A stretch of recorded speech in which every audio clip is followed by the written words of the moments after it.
Discover exciting places to visit, explore your community, learn about new cultures, meet fascinating people, find the exotic. There are hidden treasures wherever you go. Travel, learn, take a day trip in your city, or a hike in a rainforest. There's so much to see and share. What are you waiting for? Go on a journey.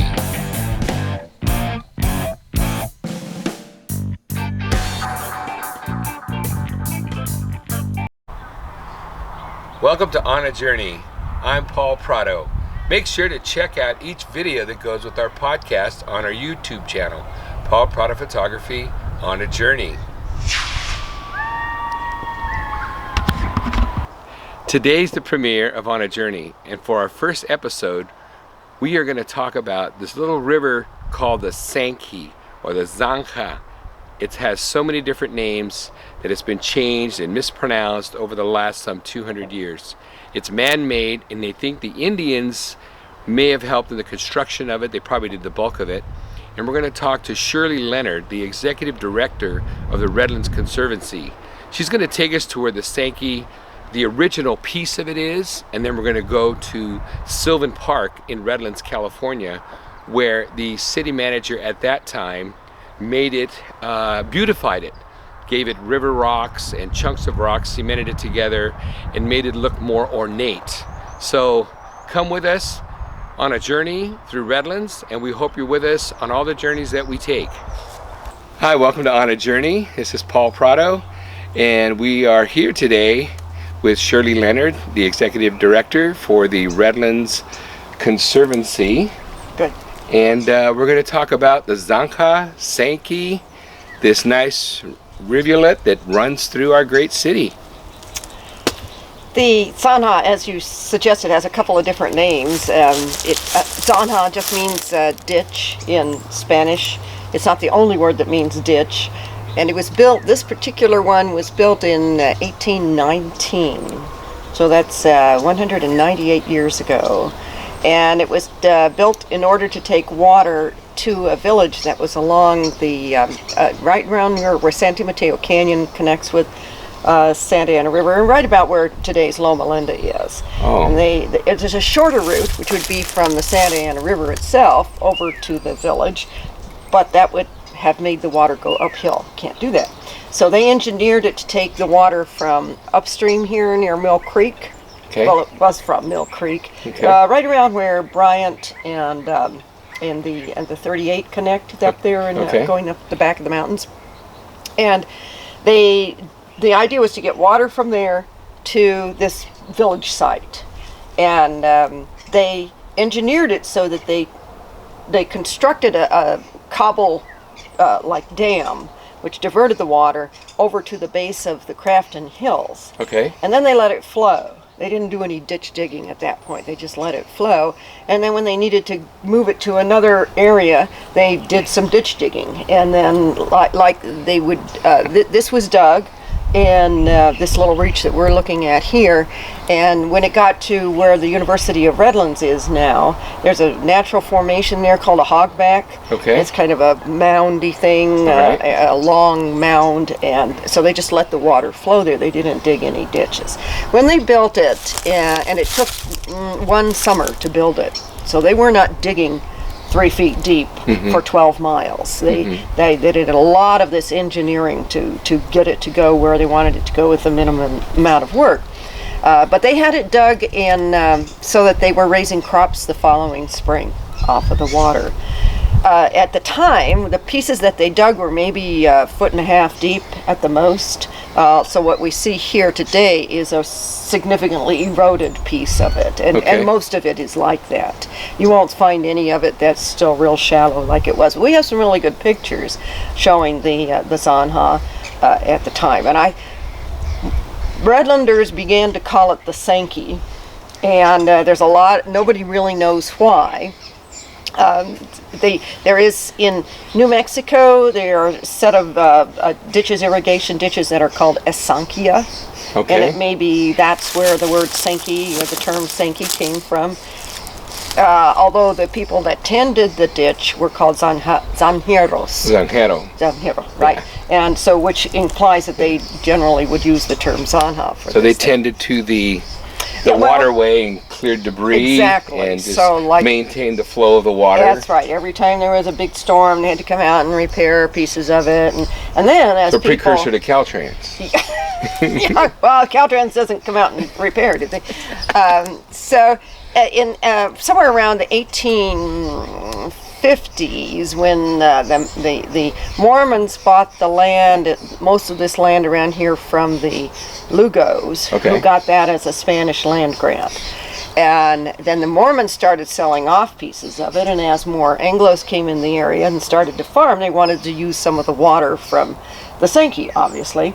So then they needed the Zanjeros to open and close gates and to make sure that everybody would get a certain amount, maybe 2 hours between midnight and 2 in the morning. You could you could open your gate and get water to it. So this, and then as the years went by, this has become the most litigated body of water in California, because they needed their water for farming. Right. And if somebody leaves his gate open a little bit too long, then the next guy gets upset. And in fact, I think the latest litigation over it was in the 1980s. Okay. And there's a group of people, a group of homes living like between Crafton Avenue and, 38. Okay. That the Zanja runs through their properties. There's big, huge trees, and as long as there was a water supply, it was great. Well, the city of Redlands apparently decided not to provide the water to those homes anymore, and so those people sued, saying, no, we bought these homes with the understanding that we had this water running through. Right. And so that as a result, they won the suit, and the city has to make sure that water is delivered to that piece of the Zanja once a week, I think. Wow. So anymore, the water that it gets comes from rain runoff. It used to come from a lot of irrigation runoff, but it doesn't, because there's not nearly as many groves. Right. So they've all disappeared. That's right. Right. So yeah, well, we know where they went.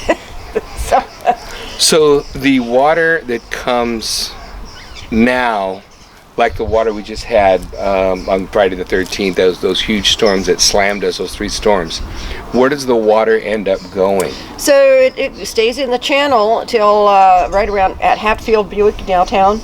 At 9th Street and Hatfield Buick is the intake where the Sankey or Zanja goes underground at that point. And then who gets that water? Well, it goes under the Santa Ana River. So it goes in the aquifers down below, so it maintains. Well, it's in a big channel until it gets to the Santa Ana River, and then it can percolate if it wants to, I guess. Okay.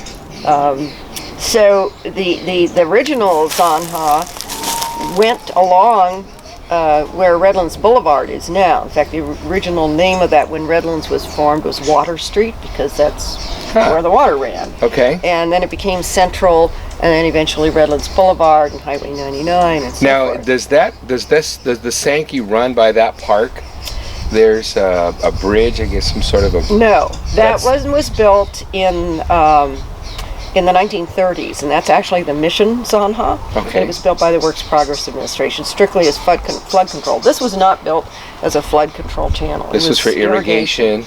And now, I understand that there were fish at one time.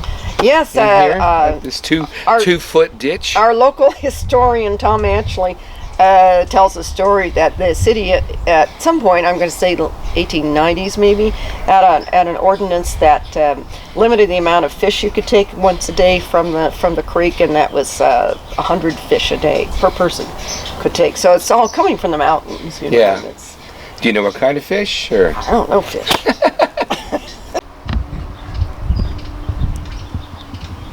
So here we are in the Sankey, the Zanja, the local tributary that was built some 200 years ago to a village down towards Loma Linda. You said that they would catch hundreds of fish here a day. So that's what I was told. This amount of water at 2 feet would sustain that sort of... Well, they were actually the ditch was wider than this. It was shallower but wider. In some places, it was like 20 feet wide because it was just kind of oozing along the ground. So here we have a span of about, what's this, 10 feet, say? So if you can pan over there along the bank here, well, there you go right there. And then imagine that this is twice as wide. So if you look all the way down, you've got a Sankey that's about 10 feet wide, and in some places, Shirley's saying it's 20 feet wide. So this this man-made brook just meandered following gravity, taking thousands of gallons of water downhill and then channeling it off to different farmers and residents to feed their crops, their groves, and for sustenance. So what makes this important for the city of Redlands? Very few places in Southern California had this kind of a water supply. It was a consistent water supply, and Judson and Brown, when they're two of Redlands' founders, they utilized some of it, but they also built their whole irrigation system based on this kind of a model. They took water from Morton Canyon on the other side of the Santa Ana River.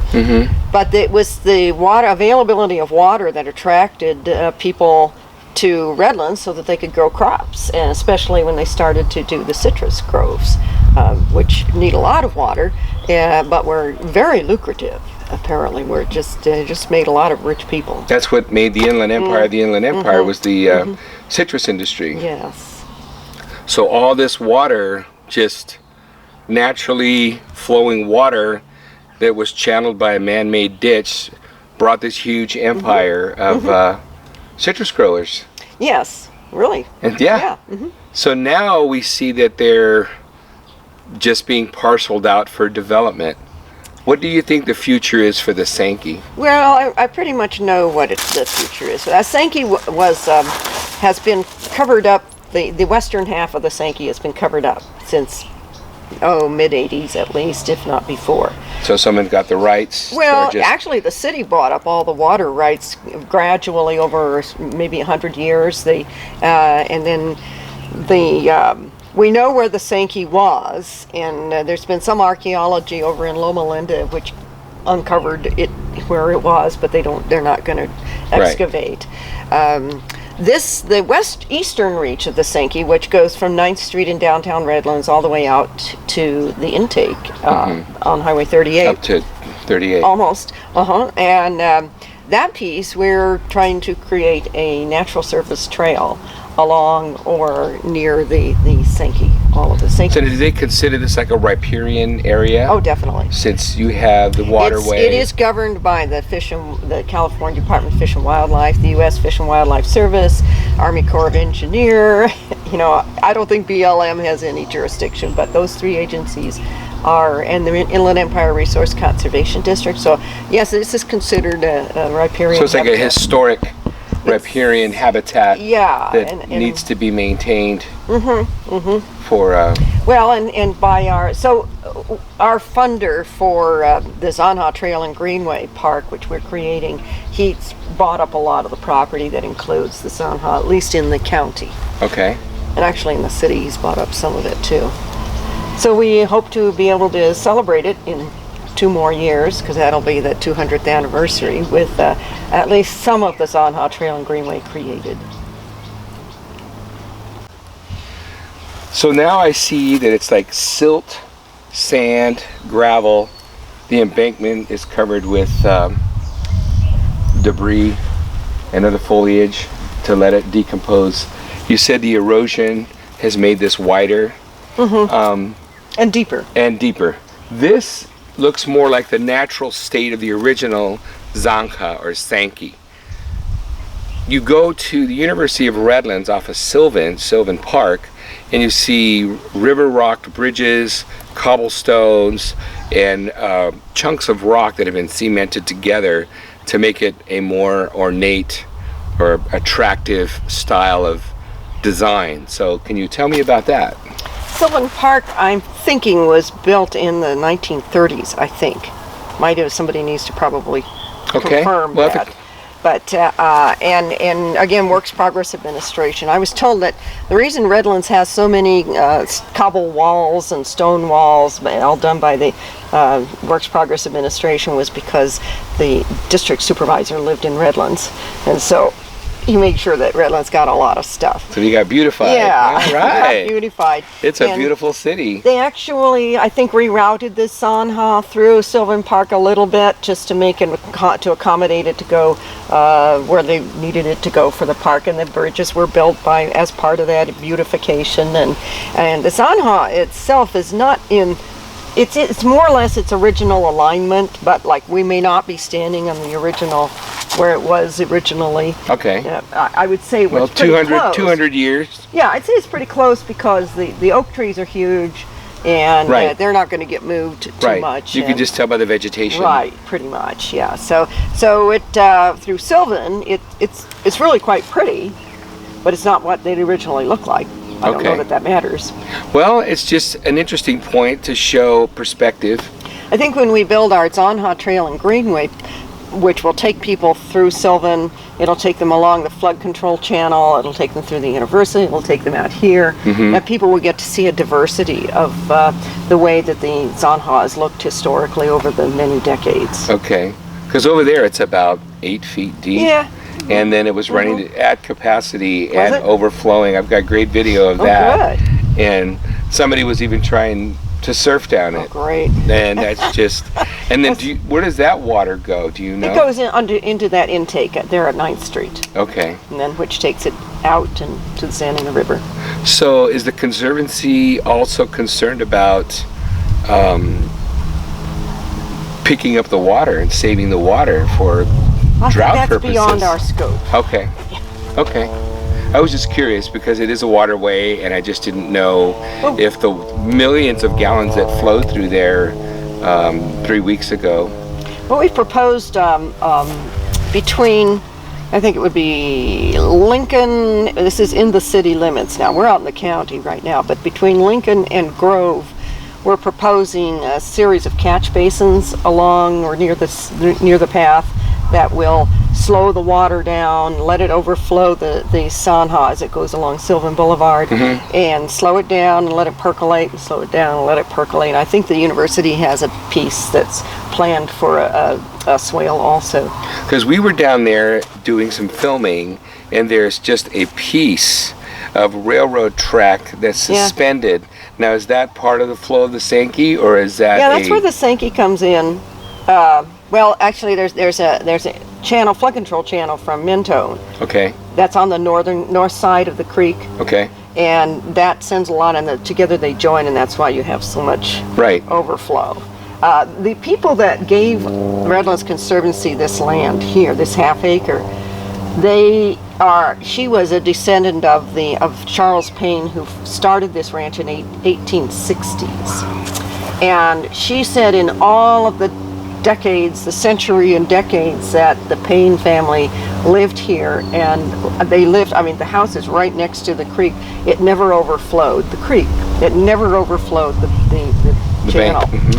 So that tells us that the flood, the water that ends up down flooding over there at the university and in that area isn't coming from this area, from the Zanja. It's mostly coming from the Mentone ditch that delivers the water where the two of them join. Oh, okay. So that railroad, there's two railroad bridges, remnants of them, and one of them was for the Southern Pacific, I think, and that took, I'm not sure if that's the one that took people on a kind of like a tour excursion from LA out to this area, and then it came through Redlands and it crossed over the Santa Ana River. If you're in the Santa Ana River, you can actually see remnants of that bridge, but Right. that went out in 38. And there's a probably. bridge out on Garnet. That's not the same railroad bridge. Okay. That's just a car bridge. But and then there was another bridge. There's two bridges there at that place where you're talking about at Lincoln. Right. And one of them also took railroad cars out to this area to pick up, to go to warehouses and packing houses to pick up oranges. So is that going to be preserved? Or is that Let's see. still up for debate? The agency that is doing the railroad is, Which one? Yeah, it's not Caltrans. I can't get Caltrans. Well, Caltrans is part of it. Sandbag. No, Sandbag. Well, Caltrans is part of it because the bridge on Garnet is up for they're doing to that be one. registered, Oh. and they're doing modifications to the bridge to still It's not give a its highway. aesthetics. Yeah. But even though the little windows on there aren't going to be, you'll be able to see through them. Oh, okay. So I'm just wondering, because Okay, we found that little piece of train track, and we saw that some of the pilings were 1980, because you could see that they used something to reinforce what's existing. But if you look underneath, you know that that's original structure. And I was wondering, the Sankey just runs right below it. Yeah, so a while back, Sandbag is the agency that's doing the railroad through the Redlands Railroad project. They're debating whether to restore that bridge, the wooden bridge, not the Right, concrete pillars. right. They're not going to fiddle Right, with that, but right, the wooden bridge, one, right. they either going to demolish it or they're going to restore it as a bridge, because they figure the liability right now. So I don't know where that is. So I don't It's know beautiful. Yeah, it is So, very attractive. I so. think it would behoove the city or somebody It's out of the city's hands. to take it's in sandbags. Because they have that right of way, I think. Right. So. Here we are at the Sankey, on a journey with Paul Prado. And I want to thank Shirley Leonard from the Redlands Conservancy for teaching us about the Sankey, the Zanja. You can look it up, Google it, Wikipedia it. There's a lot of great information to find out about this little riverlet that runs through Redlands all the way to Loma Linda. Originating at Mill Creek, this little waterway has been here for some 200 years, and hopefully it'll be here for another 200 more years. So come on out, check out Redlands, check out the Sankey, and enjoy the outdoors. Make sure to subscribe to our channel and let us know what you think. We're going to be discovering and exploring all over California and the communities around us and beyond.